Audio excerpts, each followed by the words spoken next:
Assalamualaikum warahmatullahi wabarakatuh. Selamat pagi, rekan-rekan semuanya. Perkenalkan, nama saya Muhammad Fadil Akbar, NPM 19752047. Di sini, saya akan mempresentasikan tugas dari Bu Sri Astuti sebagai dosen pengampu pelajaran atau mata kuliah Etika Profesi dan Bisnis yang berupa PPT. Selanjutnya, mari kita buka PPT. Selamat menyaksikan.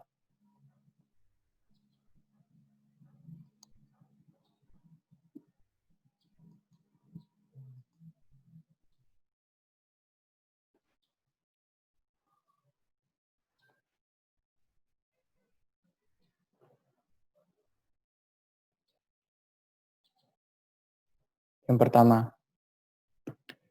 yaitu memahami hakikat ekonomi dan bisnis. Perkenalkan, saya ulangi lagi, nama saya Muhammad Fadil Akbar, NPM 19752047. Ya, kemudian lanjut ke slide hakikat ekonomi.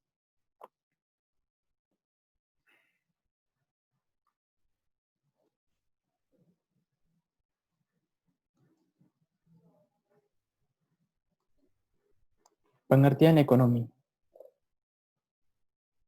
Ekonomi menurut bahasanya ini adalah oikos dan nomos. Oikos yang berarti rumah tangga dan nomos yang berarti peraturan.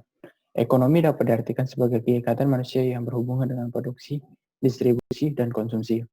Jadi, ekonomi bisa dikatakan juga sebagai kegiatan di mana suatu orang atau seseorang atau sekelompok orang memproduksi barang atau jasa yang menghasilkan produk yang dapat dimanfaatkan oleh banyak orang serta mensejahterakannya, serta memuaskan hasrat dari orang tersebut dan atau orang sekitarnya. Kemudian, slide keempat, ilmu ekonomi modern ini telah menanamkan paradigma tentang hakikat manusia sebagai berikut. Yang pertama, manusia adalah makhluk ekonom, di mana manusia sepatutnya memenuhi kebutuhannya dengan memanfaatkan sumber daya yang ada di sekitarnya. Baik dia memanfaatkan secara langsung, yaitu dengan memproduksi, atau mengambil distribusi dari produksi barang dari yang lain. Kemudian yang kedua, manusia mempunyai kebutuhan tak terbatas. Mengapa manusia mempunyai kebutuhan tak terbatas? Seperti yang kita ketahui bahwasannya manusia saat ini cenderung lebih ingin meningkatkan kepuasan terhadap dirinya sendiri. Misalnya dia ingin membeli suatu produk, contohnya berupa tas. Tentu di tahun berikutnya dia akan membeli tas yang lebih bagus lagi karena dia ingin memenuhi gaya dan tren pada saat masa itu. Kemudian yang ketiga, C. Dalam upaya menyelesaikan kebutuhannya, manusia bertindak rasional. Seperti yang kita ketahui, manusia dilengkapi dengan akal dan juga budi pekerti, di mana mereka akan berpikir untuk apa dan bagaimana mereka mendapatkan barang tersebut, dan kebutuhan apa yang kelak di masa depan bisa berguna jika mereka membeli produk tersebut. Nah, hasil dari ketiga tersebut kemudian berdampak pada yang pertama, tujuan hidup manusia hanya menjaga kekayaan materi dan merupakan tujuan spiritual. Seperti yang kita ketahui, manusia pada saat ini cenderung lebih mengejar duniawi ketimbang tujuan spiritual, yaitu mendekatkan diri kepada Tuhan Yang Maha Esa. Karena pada hakikatnya, rezeki, jodoh, dan juga maut tergantung pada pencipta. Nah, yang kedua, manusia cenderung hanya mempercayai pikiran rasionalnya saja dan mengabaikannya potensi kesadaran transcendental. Yang ketiga, mengajarkan bahwa sifat manusia itu serakah.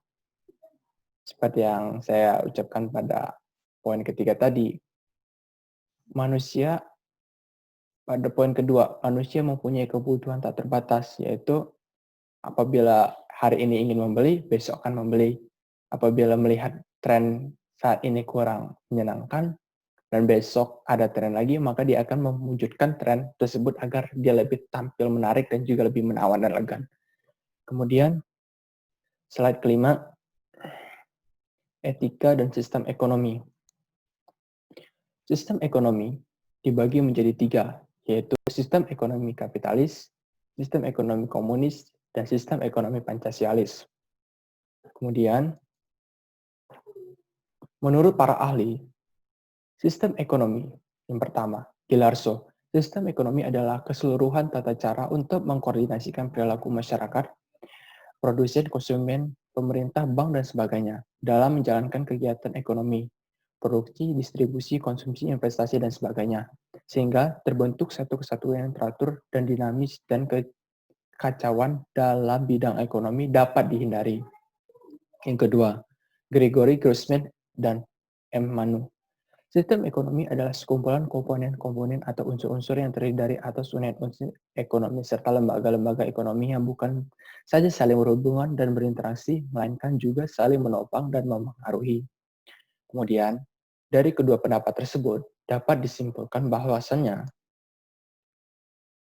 sebenarnya atau pada dasarnya sistem ekonomi adalah suatu cara untuk mengatur dan mengorganisir semua kegiatan ekonomi dalam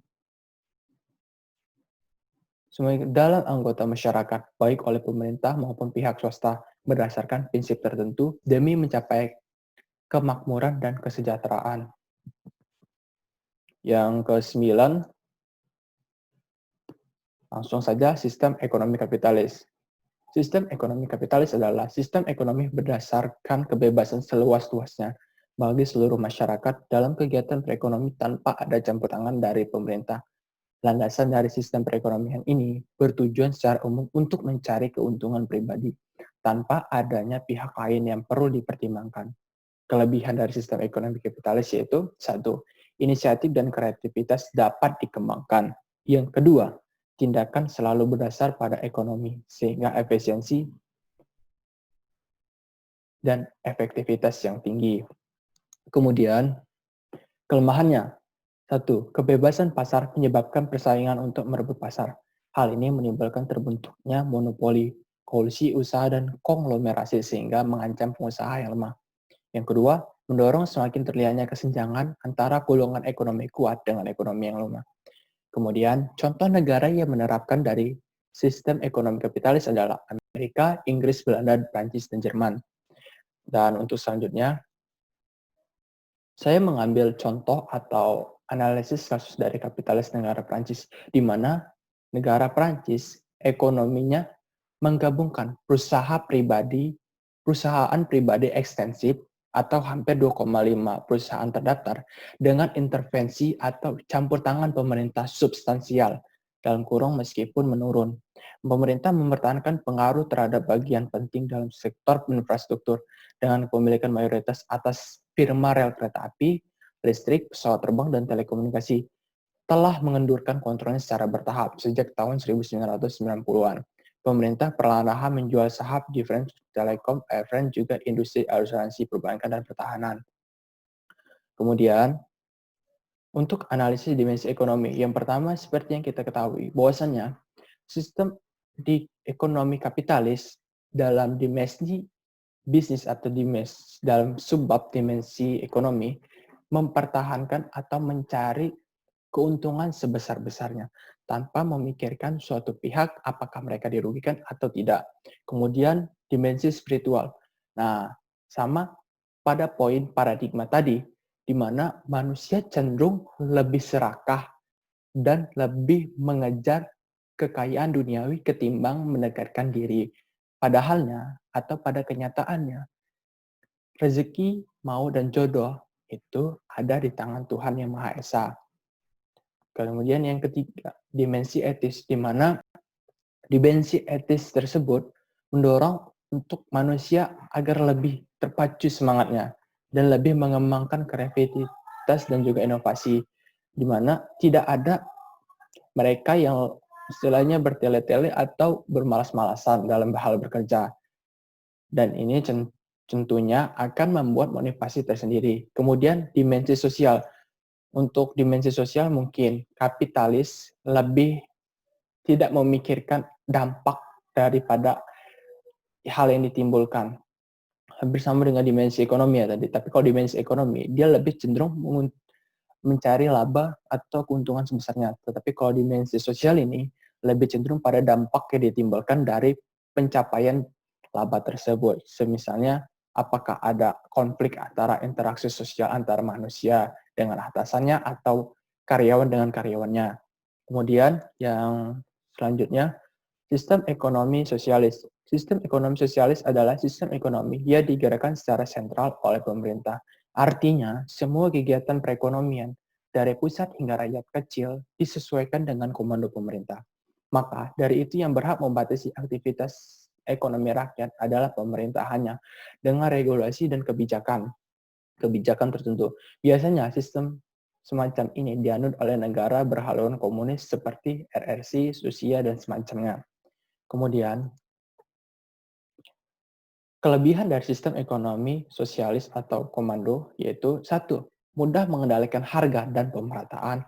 Yang kedua, inflasi mudah dikendalikan. Yang ketiga, kondisi pasar dalam negeri akan berjalan dengan lancar.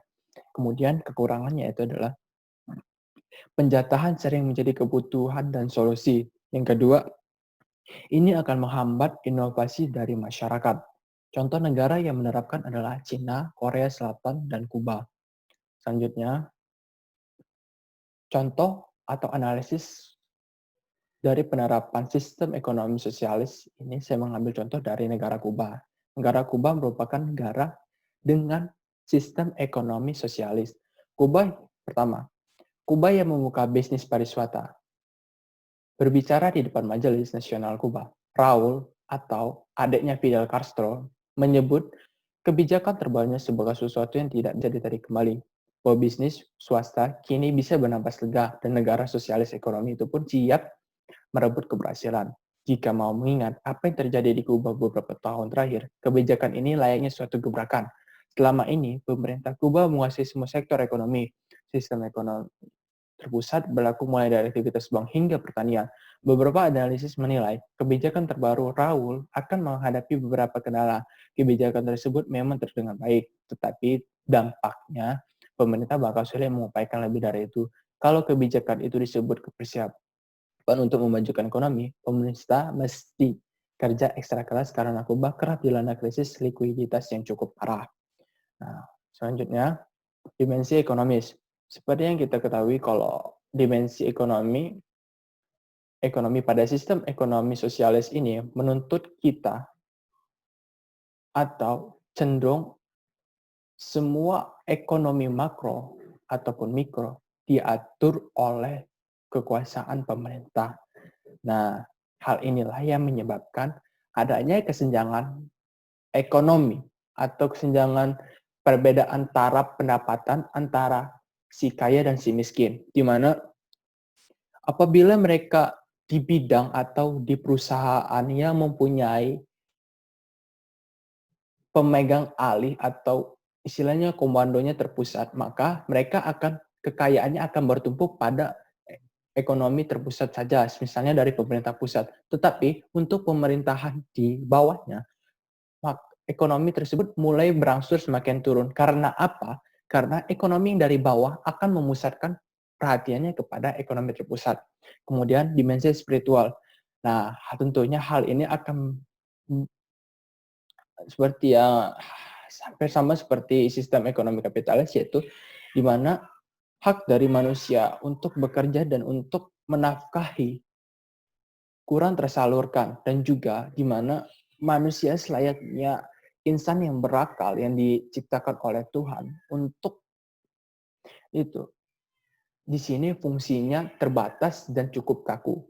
Nah, kemudian dimensi etis, di mana dimensi etis tersebut cenderung manusia atau lingkungan di bawahnya dibutakan oleh kepentingan yang ada di atasnya. Kemudian dimensi sosial. Dimensi sosial ini seperti kita ketahui bahwasannya masyarakat dilarang keras mengeluarkan ide, pendapat, serta argumen-argumen yang dapat memajukan ekonomi. Padahal dan sepatutnya pemerintah pusat mendengarkan apa itu dari keluhan-keluhan masyarakat agar menjadi bahan koreksi ke depan supaya ekonomi di negara tersebut lebih maju. Dimensi hukum. Memang tidak dapat kita salahkan bahwasannya di negara Kuba sudah lama ditetapkan sistem ekonomi sosialis dari zaman Fidel Castro hingga adiknya Raul. Nah, hal inilah yang tidak dapat kita tentang, namun dapat kita rubah dari kepemimpinannya. Karena sifat dari kepemimpinan sosialis adalah komando terpusat. Jadi, misalnya kalau kita mau merubah suatu tatanan, maka kita harus lebih bijak terhadap komando atau terpusatnya dengan mencari pemimpin yang lebih baik ke depannya, yang lebih mengerti dan lebih demokratis. Kemudian, sistem ekonomi Pancasialis. Negara dapat membuat kebijakan, mengurus, mengatur, mengelola, dan mengawasi produksi strategis tersebut.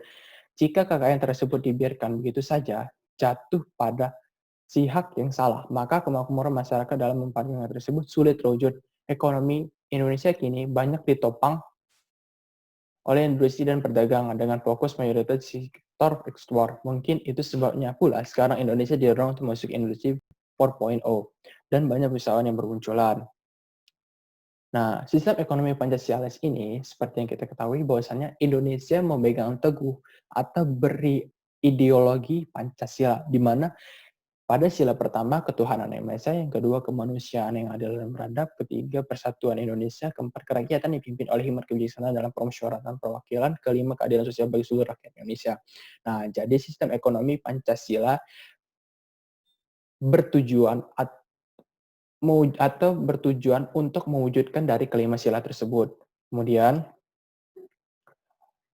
saya mengambil contoh lembaga pinjaman. Sekarang ini memang pemerintah sudah berusaha sebisa mungkin untuk meningkatkan usaha mikro atau usaha kecil seperti mempermudah proses kredit, usaha rakyat, bantuan-bantuan dana penyuluhan, serta kerjasama pun tidak jarang dilakukan pemerintah dengan pengusaha kecil untuk mengatasi masalah perekonomian Indonesia. Kendala biasanya ini datang dari persoalan klasik yang kini masih terus berlangsung, yakni birokrasi. Panjangnya jalur demokrasi atau birokrasi di negara kita dalam rangka penyaluran bantuan dan penuntasan masalah ekonomi perekonomian Indonesia seringkali menimbulkan keengganan para pengusaha kecil untuk mengambil kesempatan tersebut.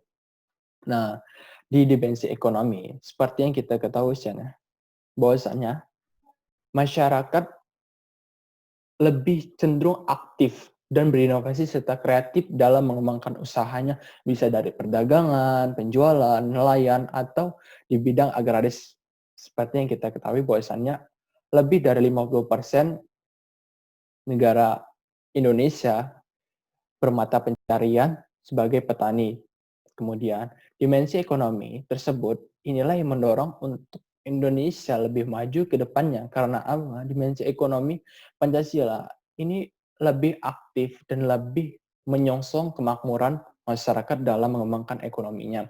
Kemudian dimensi spiritual, di mana tidak ada atau diminimalisirnya hak-hak yang dimiliki manusia dalam mengembangkan spiritualnya, di mana mereka lebih tidak terpuaskan, istilahnya nggak mau inilah dia.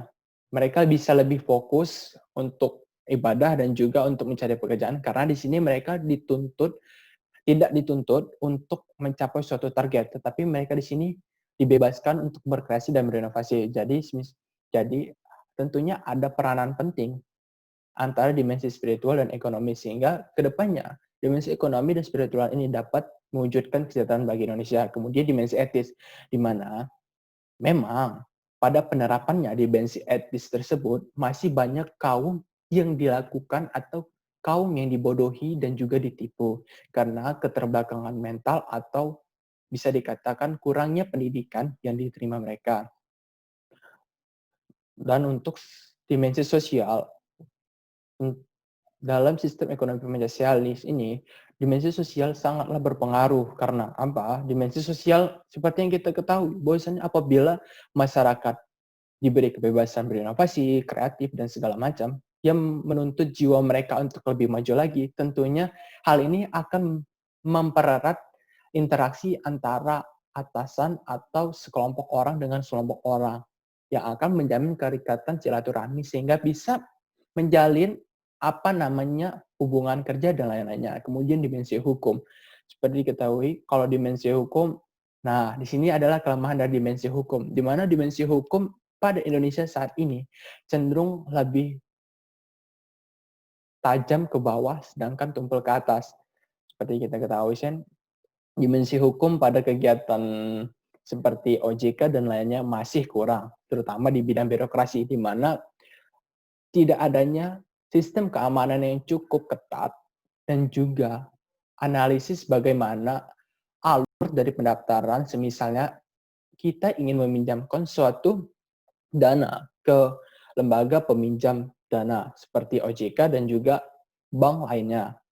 Hal tersebut inilah yang membuat masyarakat lebih diam karena mereka takut tertipu dan juga takut untuk mengambil kesempatan yang diberikan. Walaupun lembaga peminjam dana tersebut mengikhlaskan banyak dana untuk membantu mereka.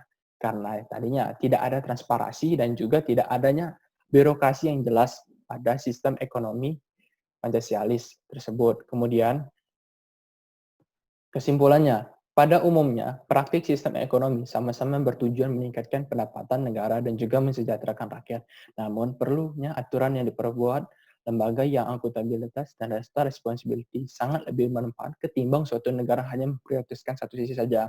Jadi, saya jelaskan sekali lagi di sini, dari ketiga sistem ekonomi tersebut, semuanya sangat bagus. Karena apa?